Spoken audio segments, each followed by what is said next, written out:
Bonjour à tous et bienvenue sur boursicoté.com pour cette nouvelle analyse technique du CAC 40 en clôture où nous pouvons constater qu'après une ouverture sur un gap haussier par rapport à la séance précédente, eh bien que le CAC 40 clôture en hausse non sans avoir tenté un comblement qui n'a été que partiel de ce gap puisqu'il reste un peu moins de 1 point pour le combler totalement. Et la clôture intervient à 5343,41. Le CAC 40 gagne presque 25 points et 0,47% sur cette séance. Donc je vous disais depuis quelques temps que tant que l'on résistait ici sur ce support, eh bien il y avait un petit biais haussier qui pouvait se mettre en place, ce qui avait été d'ailleurs mis en valeur par une précédente statistique sur une bougie antérieure. On est venu ici donc valider ce mouvement haussier après un gap haussier. Ce gap n'a pas été comblé et on est juste venu chercher ici la zone de résistance que je vous indique depuis maintenant quelques jours à 5373 points. Donc on est ici sur un test de cette résistance, donc toujours dans le range, même si on a un petit mouvement haussier, eh bien on reste ici à l'intérieur de ce range, ce qui nous donne un signal de neutralisation sur l'intégralité de cette tendance, mais une neutralisation qui intervient dans un contexte où la tendance de fond reste plutôt haussière. Et puis je vous avais tracé hier une configuration ici en triangle avec cette résistance qui délimitait donc la partie de consolidation horizontale. Et lorsque l'on se rapproche, eh bien, on peut constater que on a ici un gap qui sort d'une dynamique baissière, en cassant ici sur gap la résistance oblique qui définissait la tendance. Nous avons donc un gap de rupture par rapport à la séance ici, enfin par rapport à la tendance que nous avions qui était baissière. Donc pour l'instant on a un signal de sortie, maintenant il va falloir confirmer, notamment en cassant ici la résistance horizontale que nous avons. Du point de vue des indicateurs, on reste sur une configuration similaire avec une certaine neutralité sur les oscillateurs. Le MACD tente un signal haussier, mais les volumes restent légèrement inférieurs à la moyenne, donc pas de conviction sur ce mouvement. Nous avons déjà une bougie hésitante. Le fait que nous ayons des volumes ici assez moyens montre qu'il n'y a pas de conviction actuellement sur ce mouvement. La volatilité, elle aussi, est dans la moyenne. Donc, c'est bien la sortie, c'est-à-dire qu'on a ici un mouvement certes avec un gap de rupture, mais qui manque de conviction.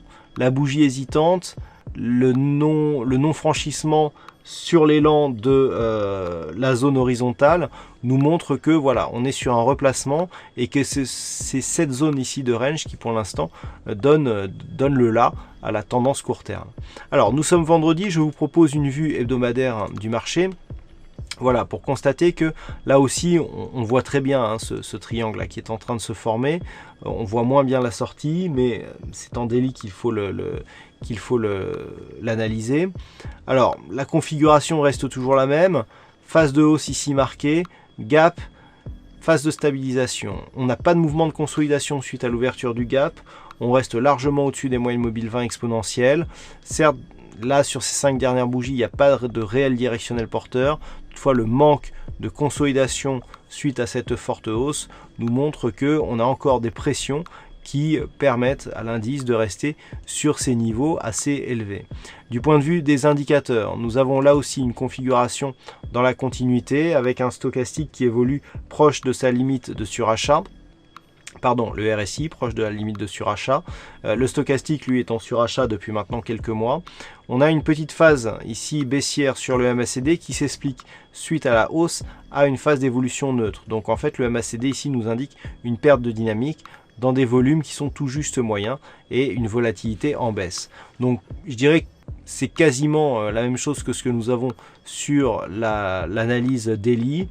Je dirais que le point à surveiller pour ne pas invalider ici cette dynamique, c'est tout simplement le support horizontal ici que nous avons, que l'on voit plus en daily, aux alentours des 5230 points. Tant que l'on reste au-dessus des 5230 points, on a ici une phase de stabilisation, mais qui devrait statistiquement déboucher ici vers une poursuite du mouvement haussier. Alors, comment appréhender la prochaine séance? Tout simplement en revenant ici sur la configuration. Donc comme je vous l'indiquais précédemment, le gap de rupture n'a pas été comblé. On casse ici une résistance oblique qui définissait une tendance baissière. Donc le but maintenant, l'enjeu pour ne pas invalider ce signal sera de ne pas repasser sous ce qui est devenu support, mais l'ancienne résistance oblique. Si on revenait sous la résistance, mais en restant au-dessus du support, il y aurait signal de continuité du range que nous avons et qui est délimité ici entre ces zones et ce niveau de support. Dans auquel cas, on aurait fait cette sortie pour rien et on serait toujours dans une évolution neutre. Par contre, sous ce niveau ici des 5284, eh bien, il y aura un signal de poursuite du mouvement baissier, puisque même avec cette bougie, il n'y a pas de cassure significative d'un précédent point haut qui pourrait invalider la poursuite ici de ce mouvement baissier. Au mieux, si on considère qu'on vient faire jeu égal avec ici cette zone de point haut, eh bien le fait de casser ici le point qui se situe entre ces deux phases nous donnera une configuration en petit double top qui pourrait nous ramener sur les 5240 points. Donc c'est vraiment à la hausse au-delà des 5372 que l'on pourra valider ici le mouvement impulsé par la séance du jour. Par contre, sous les 5284, eh bien on pourra avoir une accélération du mouvement baissier. Voilà donc ce que l'on peut dire sur l'analyse technique de cette séance. Donc aujourd'hui il y avait un fixing et c'est Sarah qui gagne sur cette session. Bravo à toi Sarah. Concernant les statistiques, c'est assez partagé et on a assez peu d'occurrences, donc je ne pense pas que nous aurons des statistiques fiables suite à cette séance. Voilà, passez un bon week-end, bonne chance dans vos prochains trades et on se retrouve dès la semaine prochaine pour d'autres analyses techniques, toujours sur le site boursicoté.com.